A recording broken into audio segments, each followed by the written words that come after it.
Hi everyone.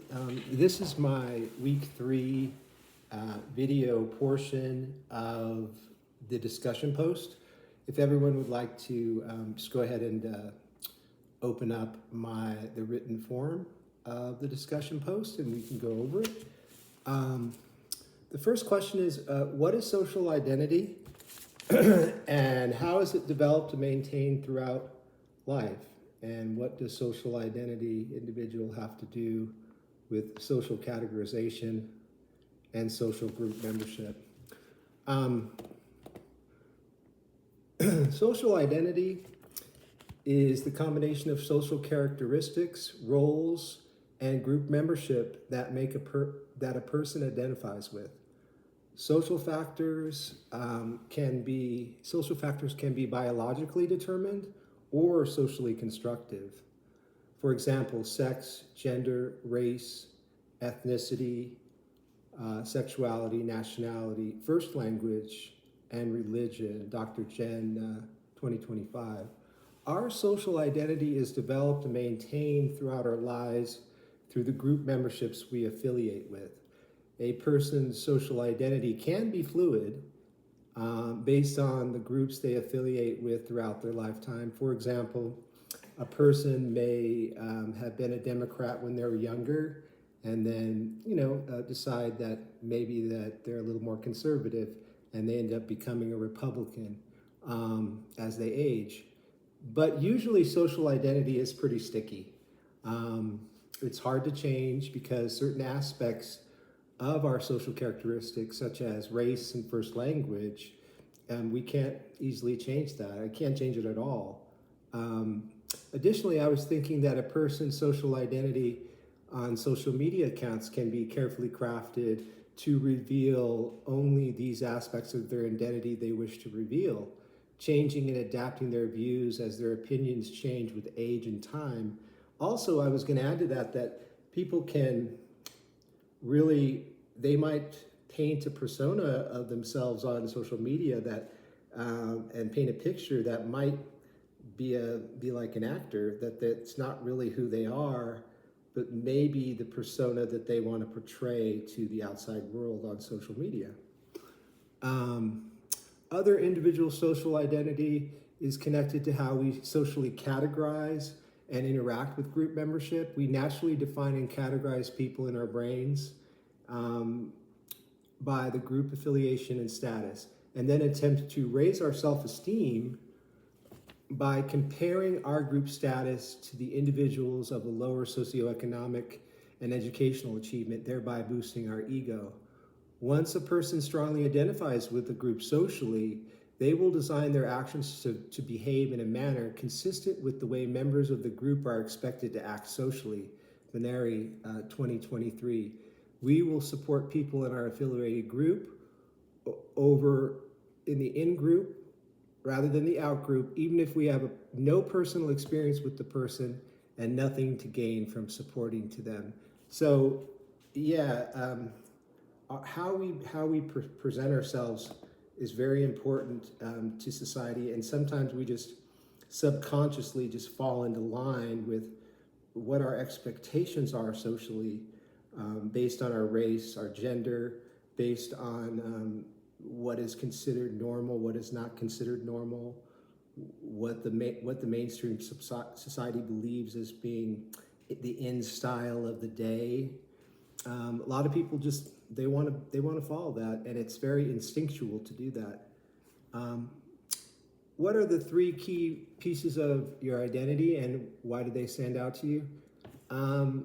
3 key aspects of my identity that stand out to me are that I'm white, a graduate student, and that I'm a highly empathetic person. These parts stand out to me because they shape my current moment in time. I chose white as standing out because this course has reminded me of the white privilege that has been afforded me by being the dominant skin color in America. Being a graduate student has become a significant focus of my time and energy. We've been learning to apply social work theories to ourselves, which I found to be challenging as it requires looking at our past and personal family history with an objective, honest lens. Um, let's see. Being a highly empathetic person is an integral part of my identity, dating back to birth. I've always felt things about people and surroundings with a higher level of emotional intensity um, than my peers and family members. It was very awkward at times. I was sometimes made fun of for being overly sensitive. The dominant gender roles of the time for men was to not show their emotions, to be tough, to be assertive, to be. So I just naturally showed more feminine qualities by just who I am, which was a challenge.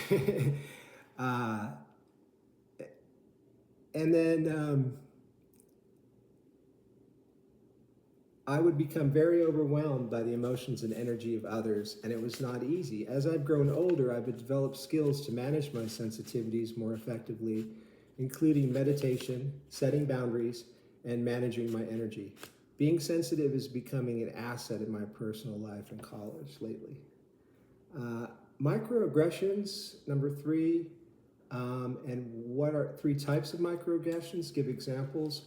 Microaggressions are comments or actions that are unconsciously expressed prejudiced attitudes towards a member of a marginalized group, such as a minority. Dr. Jen, 2025. This subtle form of violence is sometimes done without the person knowing they're doing it. It's very subtle, and yeah, it's unconscious at times. These 3 types of secondary microaggressions: gaslighting, victim blaming, and speaking on behalf of others. Gaslighting is trying to convince a person of color that a racist microaggression was not racist. When an African American boy, an example of that would be when an African American boy was picked last in a pickup game of flag football, the other boys gave him dirty looks. The kids felt left out.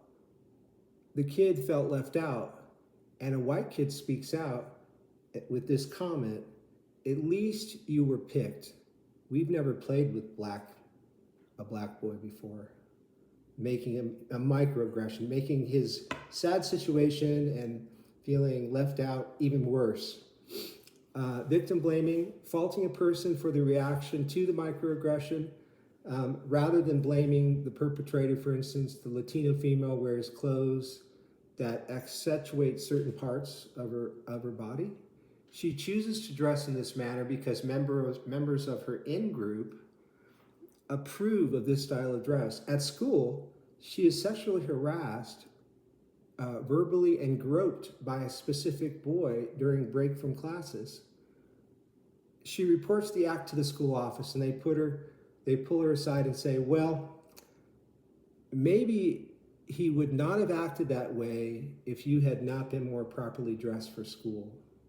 Again, blaming the victim. Finally, speaking for others and the person speaks out on their behalf. As I think you really meant to say, for example, you and a friend are at a restaurant and he is asked for some ranch by another customer, thinking he works there. Your African American friend becomes irritated by the misunderstanding, so you defend the person as making an honest mistake and ending up not validating the genuine feelings of your friend for feeling, for that microaggression. Have you ever been a personal victim of a microaggression? I have witnessed a microaggression towards people I know of color. I remember feeling really bad for a friend who was Mexican. I introduced a friend to another friend who was quite surprised to learn that he had graduated from a local university. His surprise turned into a microaggression because he offended my friend, and he was made to feel like being college educated. He was made to feel like being college educated makes him a token Mexican. Honestly, the other friend's insensitivity needs improvement. Intersectionality was first defined by the critical legal scholar Kimberly Crenshaw.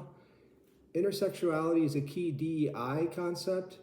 Intersexuality is intersexuality. Sociologist Patricia Hill Collins defines intersexuality as the critical insight that race, class, gender, sexuality, ethnicity, nation, ability, and age operate not as unitary, mutually exclusive entities, but reciprocally constructed phenomena that in turn shape complex social inequalities. Harvard EDU. Our social positioning in the world is not solely determined by one aspect of our identity. Multiple factors influence access to power and resources. A young boy grows up as an Asian American, and we learn he was picked on at school because of his race. Looking further into other parts of his identities, we notice about his boy's background. We learn that he's also poor and new to the country without a lot of resources. Also, the boy is questioning his sexual identity and alienated by his peers because they don't like gay people. So there's just all kinds of things impacting his inequality. It's not necessarily just one thing. It's a lot of times it's many different factors. Intersexuality is played out in your life, and give an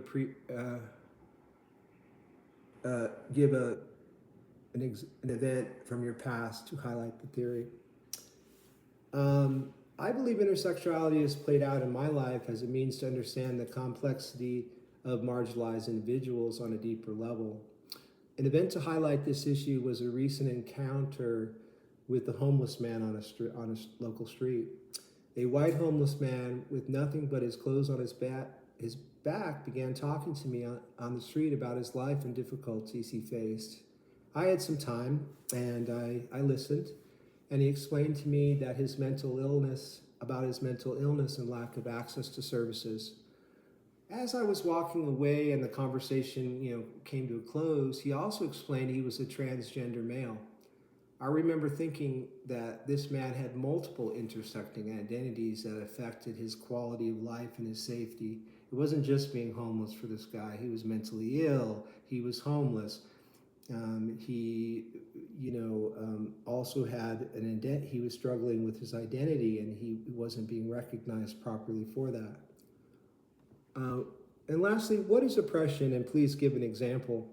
Oppression is an exercise in tyranny by a ruling group. Oppression occurs when people limit others' ability to reach their full potential as human beings.